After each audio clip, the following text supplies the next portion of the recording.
अस्सलाम वालेकुम दोस्तों। सऊदी अरबिया का वर्क वीज़ा का स्टैंपिंग का क्या प्रोसेस है, इसके बारे में बात करेंगे इस वीडियो में। जो सऊदी अरब काम करने के लिए जाते हैं, वीज़ा लगता है। वीज़ा लगने का क्या क्या कंडीशन है, इसको थोड़ा डिटेल में जानिए। कई लोग जानते नहीं, जिसके वजह से दिक्कत क्या है। एक तो मुझे बोल के रखते हैं, शानवर भाई कोई अगर सऊदी में काम का वीज़ा आए तो मुझे बताइएगा, हम जाएंगे।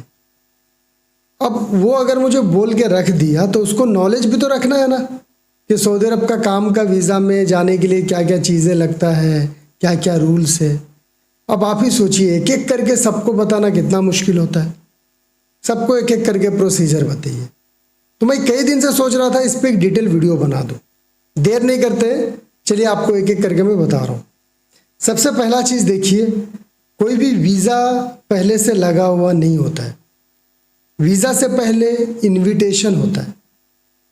तो अगर मान लीजिए आप कोई कंपनी में सोच रहे हो जाओगे, सिलेक्शन इंटरव्यू में होता है। सिलेक्शन होने के बाद उधर से आपको वीज़ा भेजेगा, वीज़ा इनविटेशन आप उसको बोल सकते हो। वकाला करेगा, भेजेगा। अगर मान लीजिए कोई कफिल से सेटिंग है किसी का, या कंपनी से जानता है पहले से, वो अगर बोलेगा मुझे वर्क वीज़ा दो, तो वो क्या करेगा, उधर से उसके नाम पे वीज़ा इशू करेगा। अगर आप इंडिया में इंटरव्यू दे रहे हो, सिलेक्शन हो रहा, सिलेक्शन होने के बाद आपका नाम जाता है, वो आपके लिए वीज़ा निकालता है।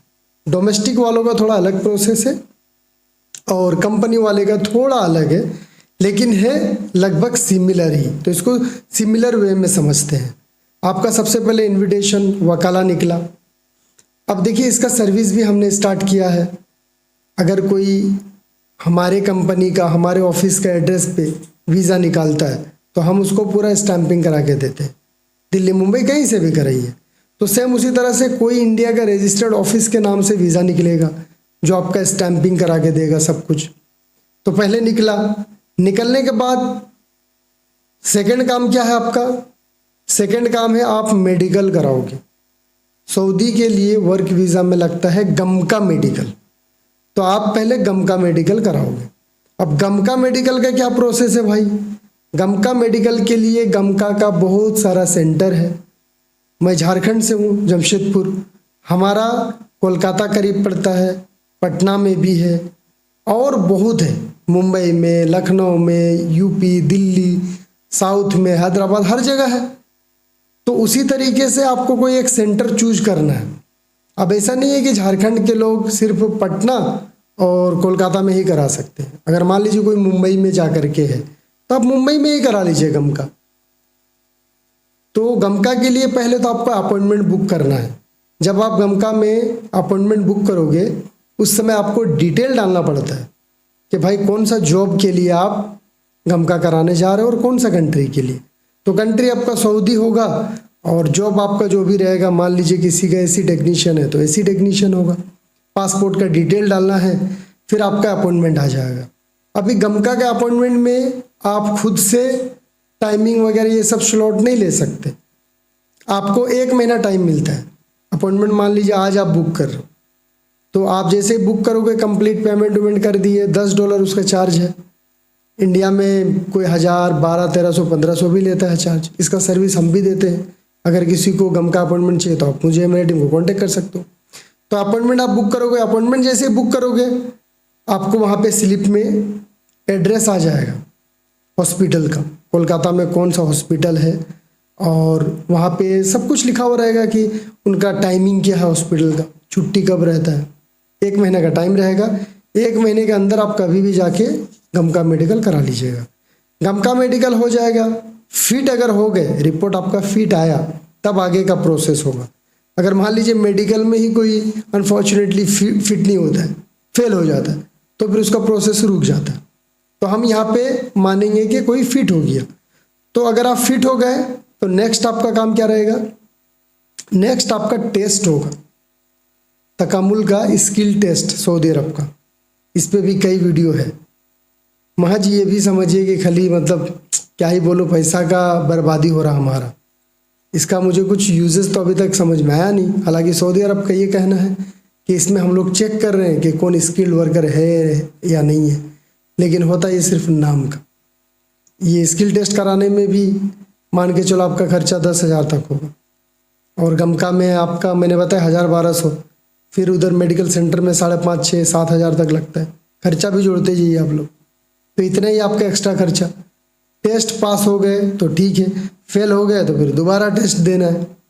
अब टेस्ट मान लीजिए आप पास हो गए, टेस्ट का सर्टिफिकेट आपके हाथ में है और इधर गमका का मेडिकल भी फिट हो गए। अब नेक्स्ट क्या होगा?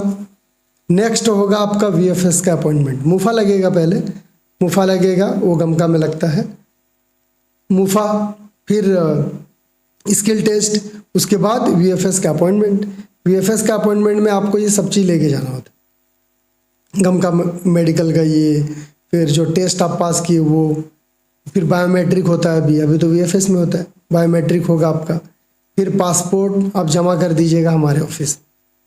अगर आ नहीं सकते कोरियर कर दीजिएगा। 3-4 दिन में स्टैंपिंग हो जा रहा है, अभी कभी कभी लेट भी होता है, स्टैंपिंग हो जाएगा। मान लीजिए अगर आपका ईसीआर पासपोर्ट है, किसी किसी का रहता है नॉन मैट्रिक पासपोर्ट, अगर ईसीआर पासपोर्ट है तो पीओई से इमिग्रेशन क्लियर करना होता है, फिर उसमें भी आपको अलग खर्चा, 5-6 हज़ार उसका अलग खर्चा। जिसका नॉन मैट्रिक पासपोर्ट है, ईसीआर, ईसीएनआर वालों को तो कोई दिक्कत नहीं, इमिग्रेशन क्लियर करने की जरूरत नहीं, लेकिन ईसीआर वालों को करना पड़ता है। अब उसमें भी 3-4 दिन समय जाता है। उसके बाद फिर आपका सब कुछ क्लियर हुआ, हम आपको पासपोर्ट आपको हैंड ओवर कर देते हैं। उसके बाद आप वर्क वीज़ा में जा सकते। वर्क वीज़ा में जाने के लिए बस टिकट ही काफ़ी है, इसमें ना कोई रिटर्न टिकट, ना डमी, ना होटल बुकिंग, कुछ भी नहीं। तो ये है भाई अभी का अपडेटेड सऊदी अरब का वर्क वीज़ा स्टैंपिंग का प्रोसेस। उम्मीद करूंगा वीडियो इन्फॉर्मेटिव रही होगी।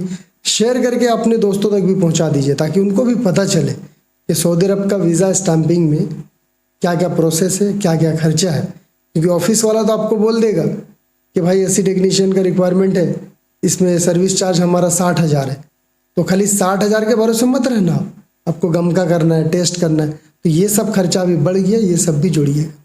चलिए, चैनल पे नहीं तो सब्सक्राइब कर लीजिए, क्योंकि इस तरह का वीडियो जिस चैनल पे मिलते रहते हैं। वीडियो को देखने के लिए बहुत बहुत शुक्रिया।